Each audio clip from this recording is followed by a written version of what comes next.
Hello everyone, surprise!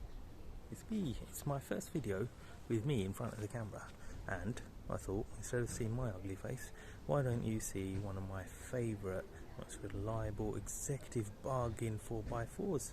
So here come the pictures.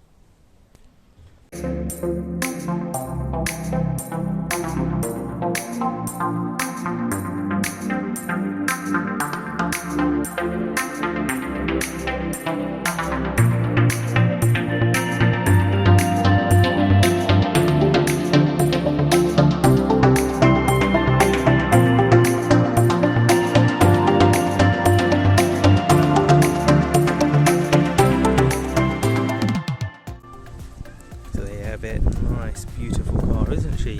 The LEXUS RX450. So this ran from 2009 all the way to 2015 in the UK, 2016 I think, and before it got facelifted into a brand new model. But isn't she an upgrade on the previous RX400H? Doesn't she look lovely, nice and elegant? It's like a barge with wheels, really, isn't it? That's I suppose the best way of describing it, but a nice beautiful one with nice simple elegant lines. I just like how it's not very fussy. Of course it's a contrast to the latest RX, which has loads of lines everywhere, sharp creases, but this is, I think, lovely. Some have criticised it for looking a little bit bulbous, but I think it's just on the right side of looking nice and elegant, and I like how the rear window there is tapered off just to give it a little bit more sporting look at the back, and just really sets it off. I think the back of the car looks the best here, and it's got fantastic road presence, I think, and silver looks the best, doesn't it? Yeah, fantastic upgrade, a lot more elegant and a lot more in keeping with the executive class, because the previous RX400 was starting to show its age, especially with the looks and the dated interior, which I'll come to in a minute. But look at this. This was fantastic. Well done, LEXUS. Nice little upgrade. Obviously LEXUS aren't known for being showy at the time. Big departure from that now, but the only criticism I would have, for me personally, is I feel like this front bumper isn't deep enough. It just cuts off too much. It just makes it look a bit odd, really. If you see, look, I know it's probably done for departure angles, but who buys these to go off-road? This is more for posing in town, and the worst thing it will do off-roady is go up humps, over humps in Chelsea, isn't it? But that's about it. If you're going to do proper off-roading, you buy a Land Cruiser or some sort of Land Rover, don't you? These ones, urban environment. But nonetheless, let's have a look at the interior, shall we? This is where I think the LEXUS improved so much. Look at that. Fantastic upgraded leather, so much more better quality than the previous. Headroom is very good, 6-footers will sit here nicely. Sorry, I forgot. Look how prepared I am. Got to move the mats. But you got 3 adults will sit here in comfort, because the floor, let me move this, is all flat, you see, nice and flat, and there's some space underneath, so it's fantastic. And these recline a little bit, so you got a little bit more space. And as I've said before, with all LEXUSes, this is so nice and squidgy, and the base is not too short, so you can sit here as a passenger in fantastic comfort for long journeys and not be tired at all. And the windows are nice and big. Let me get the focus in. There you go. The windows are nice and big, so the kids will love being ridden in this car, as you can see. And this car, although it's one of those executive 4x4, it's not too high riding, so if you got shorter relatives, etc., or those with mobility difficulties, they shouldn't have any problem sliding themselves in. I'm 5'6" and I slide in easy. I don't have to climb aboard, so the fact that it doesn't have any footsteps there does not matter at all. You can get in quite easily, so that's fantastic. Let's look at the boot.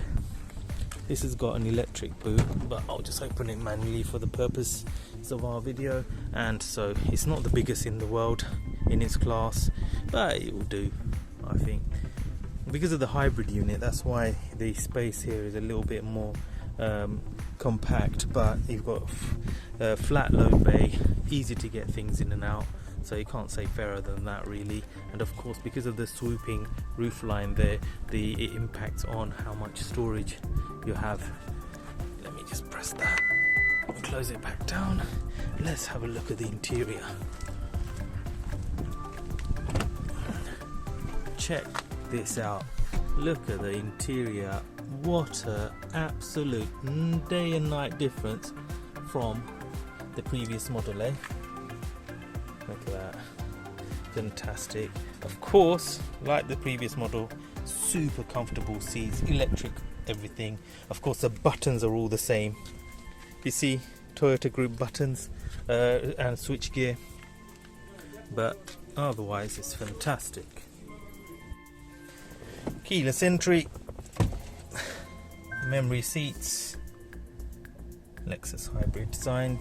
Look at that, fantastic, lovely swooping designs. And one thing I hated on the other one was the cheap materials, but here you've got, although this is hard, it's not brittle, it's really nice and solid feeling. You've got this nice, I know people don't like this thing, but I quite like it. The mouse pad I find very easy to use, and the quality of the plastics they've used is fantastic. This car, as you can see, has done 134,000 miles, but look at the condition of the steering wheel, look at the overall condition of the plastics, look at that. Yeah, don't look at my hands, they look like they've like 300,000 miles, don't they? But anyway, let's look at the car, eh? Look at that. Isn't that really nice? And check this out. This is amazing. This is quite possibly, look, heated and cooled seats, quite possibly the most deepest central cubby I found. Look, you got this, and you take this out, and then whoa, look at that. It's a house in there. Wow, look at that. I could fit in there, live in there quite comfortably. Bigger than a lot of the studio flats on sale in the UK. And then look, you've got auxiliary, USB, 12 volt, whatever volt, everything you need. A lot more plug connections than the average house by the looks of it down there. But yeah, so what a lovely interior. Big upgrade. Of course, I would say if you're being nitpicky, I mean, if you've got a Lexus, you don't really want the same switch gear, you know, as the wipers, stalks, as that you find in, say, a Toyota Verso 7-seater. But hey, they work, they don't break. You can't really complain, really. And all the buttons, look, they're nice and solid. They're a bit scattergun, but if you're used to your Lexuses, you know where all of them are. So it's not a problem, really. But yeah, I love the interior. Fantastic. Obviously not BMW standard, but it's executive. Now it feels like an executive car, unlike the previous one. You can see they've invested a bit of money on it, and you can see the dampness is really good. Damping, sorry, is really good. And overall material quality is in keeping with the class and the sort of money you would have spent buying this new. Of course, it's a bargain second hand now. So let's go for a drive. So the pickup is nice and smooth. It's not one of those that's going to throw you back of your seat, but that's not the intended purpose of this car. It's just a nice smooth delivery, and obviously with the gearbox that it has, the 1-speed, if you do push it too much, it whines a fair bit. But otherwise, it's a nice, comfy, cosseting ride. For some, the suspension may be a little bit too soft and make you feel a bit seasick, but that's just personal preference, really. For me, I think it's just really nice and comfy, especially if you're going to be doing long drives on the motorway. This is just an absolute fantastic cruiser. Got really nice high elevated position. You can see way ahead of you, and the visibility obviously is fantastic. And of course, as I've mentioned, oh, it's a superb interior to be in. What an upgrade on the previous model, eh? Lovely quality, feels nice, and you feel quite special, and you've got that excellent feel of quality as you're driving it, and it's got that nice heavy feeling that you get reassuringly from a big 4x4, especially if you've got family that you're ferrying about. That sense of safety, I suppose, is critical. And the only downside is, like if you're in this narrow road here, you have to be ultra careful, squeeze it through. But fantastic, and especially in electric mode, it's just nice and whisper quiet. It's very well insulated, even when it's on the engine, when the engine is running. So the only real noise you hear on the motorway is the wind noise from these really big mirrors. But other than that, superb, luxurious drive, nice and quiet. What more could you ask for? Maybe for some it's a little bit too soft on the suspension, but that's not its intended purpose. It's supposed to be a nice luxury cruiser. So back to a final review. So there you have it. What a lovely car, don't you think? Drives fantastic. Okay, if you're looking for a sporty car, then this is not for you. If you want something that's comfortable, get you from A to B, keep you safe, and not burn your pocket when you want an executive 4x4, this is the car to get. And look at it, doesn't it look lovely? So much better, more beautiful and elegant than the previous shape, and I think it holds its own versus the X5 and the ML. Definitely better than the ML, I think. But if you're after an executive 4x4 and you've got less than 10 grand to spend, you can get one of these, like this one, which has about 130 on the clock. But don't worry, as long as it's got maintenance on it, you shouldn't have a problem whatsoever. These things are bulletproof as long as they're regularly serviced. So when you do pick these up, just make sure they've got full service history on them. And generally the sort of people that own them, like this car, is a husband and wife, and they look after it so well. And you can see from this car, and they've maintained it, they've not abused it, and unlike, what can you say, unlike some of the BMW owners, but there you are, just how it goes, I'm afraid.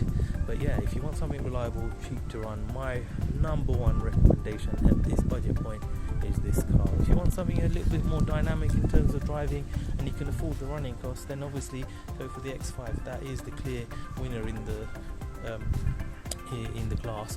But in real life, we really don't want to be spending thousands just keeping a car on the road. We want something that looks good, drives good, is comfortable and safe without breaking the bank, and this car is definitely it. And in the UK, you only get the hybrid, and all the better for it. It's just very economical. You get 40 miles per gallon. In town, probably early 30s, but this is a 2-ton car, so that's excellent fuel economy if you ask me. Compare that to other competitors that will be mid 20 miles per gallon, so not bad at all. And also the road tax is only about £170 at time of publishing here, so I think all round, I don't know, there's not much bad things to say about this car. It's a little bit of a no-brainer, isn't it, really? Light's fading, so I better go. And do like and subscribe. See you later, bye bye.